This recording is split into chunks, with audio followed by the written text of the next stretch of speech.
Welcome back to Lovin Dubai show. Today's guest is Danielleleon. Today, she is a definition of resilience after a life-threatening fall in 2015 left her with shattered bones and doctors saying she would never walk again. She defied the odds, undergoing 14 surgeries and 2 years of rehab. She didn't just walk again, she climbed. And now a Guinness World Record holder and the fastest woman to the summit, the Volcano 7 summits. She scaled over 38 mountains worldwide, including the Mount Everest. Welcome to the show. Thank you so much for having me. Wow. There's a lot to digest, I think, today, but I think let's start from the beginning. Yes. Okay, let's go back to a little bit before climbing and all of that. So what kind of girl would you say we were growing up in Australia? Were you always chasing the adventure, or did that come later on? No, I think that came later on, but I was definitely, you guys have met Australians, we're a little bit adventurous anyway. So I was always really outdoorsy, always swimming in the ocean, like rock climbing and surfing. And so, yeah, I think it's in here. And before the mountain climbing and everything, what did life look for you? What were you dreaming of? Wow, I don't really know, because my life has been shaped really by my accidents so much.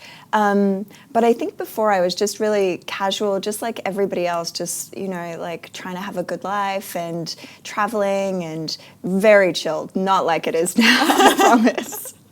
What first drew you into climbing and that world of adventure? Was it a particular moment, or did it just sort of honestly, gradually? I feel like it just creeped in. Like one day I was, well, particularly after my accident, I was just trying to find a way to get better, and I needed to get better at walking, so I started walking. And it was just a little bit of a calling, I think. I was just drawn to start like walking some really baby easy mountains. And the first mountain I climbed was Mount Kosciuszko in Australia, and it's probably the smallest mountain in the world.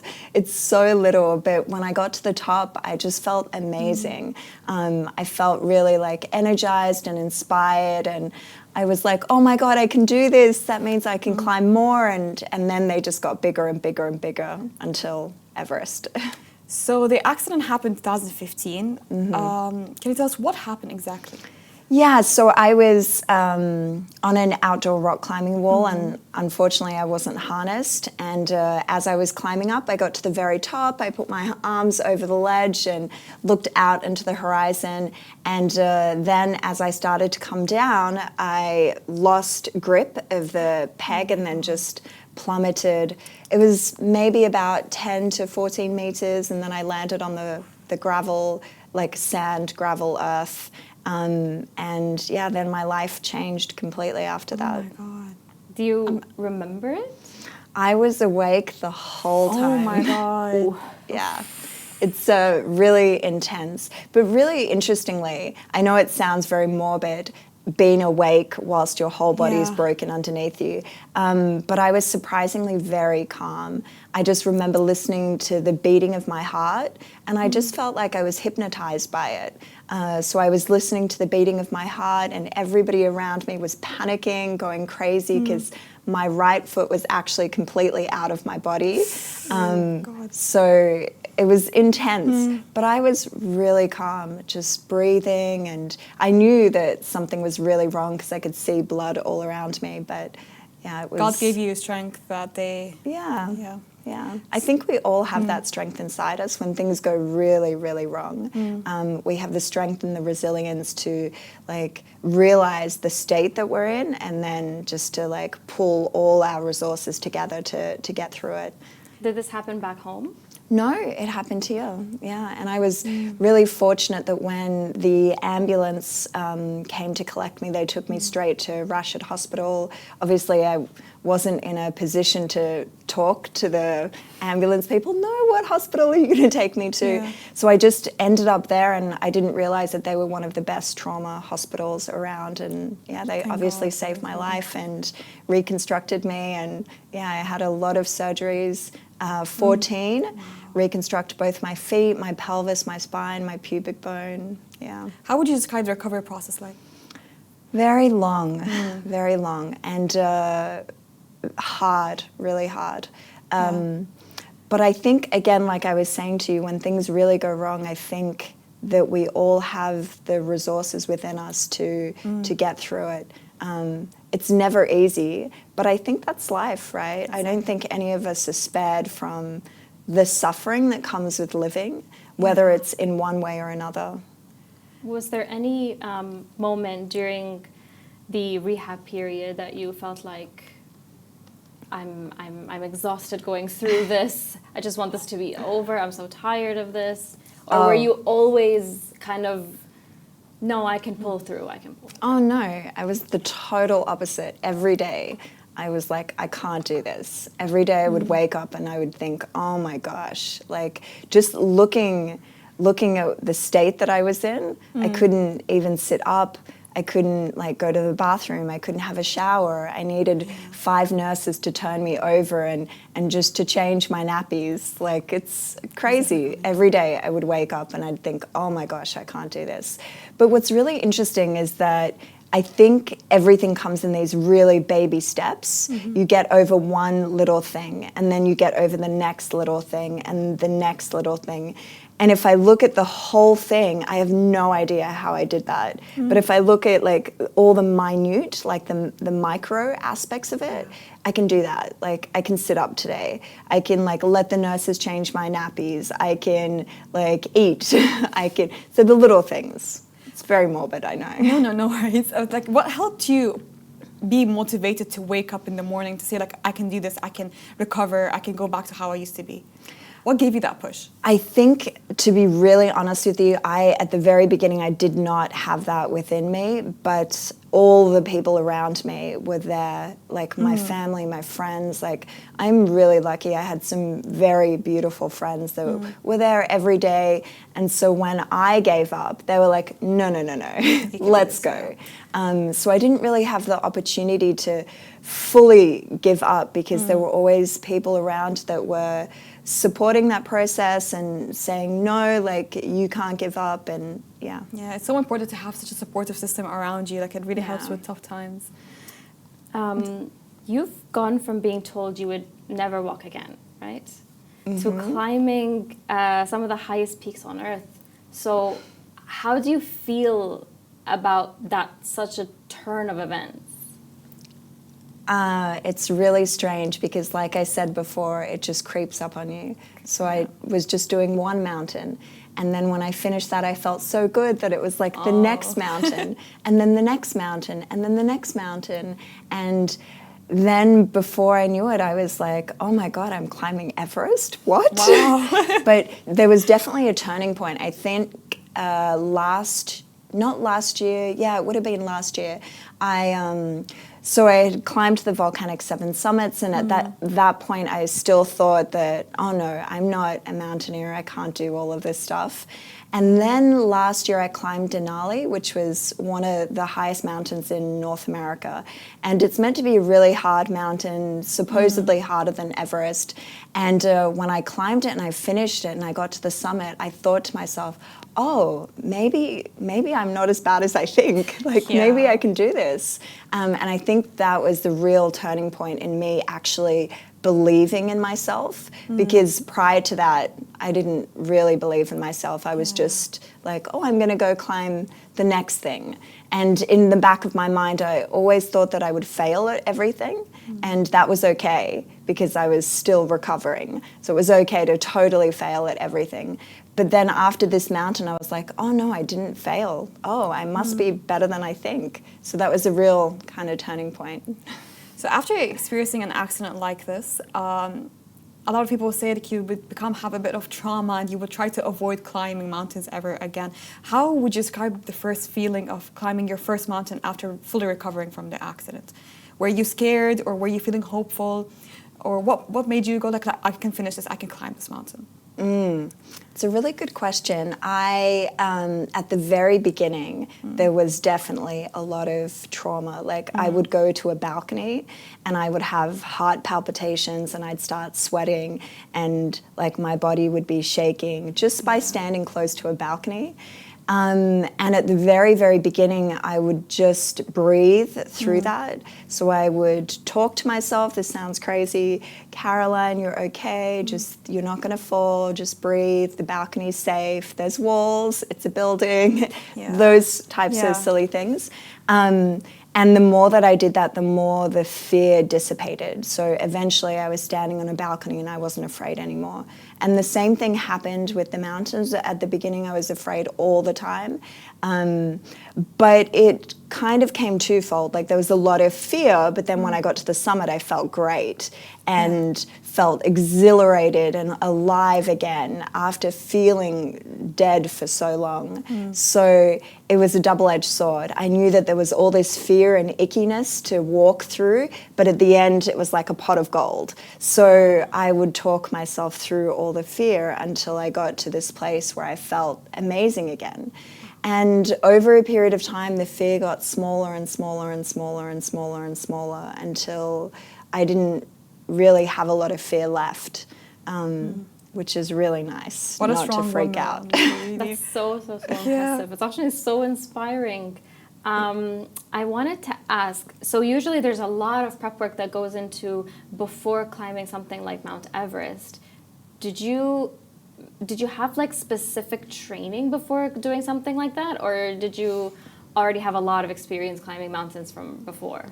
I definitely had a lot of experience, but I think it's really important to never underestimate a mountain, especially Everest. It's notorious for having a lot of bodies up there, a lot of people that lose their lives climbing it. So I think when I decided very quietly about a year ago, about this time last year, that I was going to go climb Everest. And then I just very quietly started really working as hard as I could. So I was training like 2 to 3 hours a day, watching what I was eating, going outside, running, training in the gym, going to the mountains, climbing as many mountains as I could, doing more courses, because I suffer from the thing that many women have where I never think that I'm good enough and I always have to do more and more and more and more to prove myself, like the imposter syndrome. So I prepared a lot, and yeah. Can you tell us a little bit about Mount Everest? Because we've heard stories, we've seen videos of Mount Everest. And to us, it's like a scary mountain. Like, I never want to go there. You know, like as soon as you go higher, oxygen level decreases. So at that moment, is it that are you pushed with adrenaline or with the support, or what makes you continue? Because it's it's an easy climb. Mount Everest is like one of the hardest mountains to ever climb. It's definitely tough, that's for sure. Yeah. I would, for anybody who's interested in climbing it or going there, it's so beautiful. Yeah. But it is tough, so I would definitely not underestimate it. But I think, to be really honest with you, it's so majestic. There are parts of it that are just breathtakingly beautiful, particularly when you get to like the south summit, so you're almost at the summit. I remember turning around and the sun was starting to rise and I could see the arc of the earth behind me, and the moon was just huge, and there was this star. And Lhotse was in the background, and it looked like this giant stegosaurus, like this dinosaur. And it was so beautiful. I've never seen anything so stunning in my life. Your breath is taken away by how majestic and beautiful it is, and very dangerous at the same time. Yeah. But it's very beautiful. So how are you prepared for it? Like, if God forbid you encounter anything dangerous, how are you prepared for it? Fortunately, on Everest, depending on what climbing team you pick, there's a lot of support. So I was really lucky. I was climbing with an amazing Mang Ming Dorji, who was my Sherpa the whole time, and I really grew to rely on him a lot, because just like when you're climbing alone, it's a little bit different. You definitely feel more fear. But if you have a climbing partner, it feels like, oh, I have a friend that's with me. Everything's fine. They know what they're doing. So you just feel a little bit more reassurance. So there's definitely lots of support, which is great. So you've now climbed over 38 mountains. You've broken records and defied all odds. Would you say the reason why you climb, is it for the rush, the healing? Is it something deeper? I think initially, to be honest, it was just really something deeper. I don't know if people have experienced this, but it's almost like there's a really quiet voice inside you that wants more, and that wants something different and wants more out of your own life. And when I started to listen to that voice, I ended up here, climbing. And I think as long as I continue to listen to the quiet voice inside me, it's going to steer me in the right direction. So it's definitely not a rush, because a lot of the time it's really hard and it's quite grim, and you're sleeping in tents and you don't really have a lot of clothes to change into, and there's not a lot of showers, and you don't have all the luxuries of life, and it's really cold. So it's definitely type 2 fun, but I wouldn't even call it fun half the time. It's like very grim. But there is just something that drew me to it, and the more I listened to myself, the more I ended up climbing more and more and more and more. And I think that's perhaps something that's that I'd love to impart on other people, is to just listen to what you want from your own life and start to follow that. Because I think when we're really authentic with ourselves, the universe kind of opens all the doors to make your wildest dreams a reality. Because it's within you. It's that calling that's steering you in that direction. So it really makes you test yourself and test your abilities, like how far can you go. And with climbing all the mountains, what did you discover about yourself that you never knew before? I think I realized that I'm quite strong. Yeah. That's what I really realized, without sounding full of myself, but no, with all the stories, like, you can never say you sound full of yourself, never. Thank you. Yeah, that's what I really discovered. And that I think when my will is there, then I can really do anything. And actually, I think that applies to most people as well.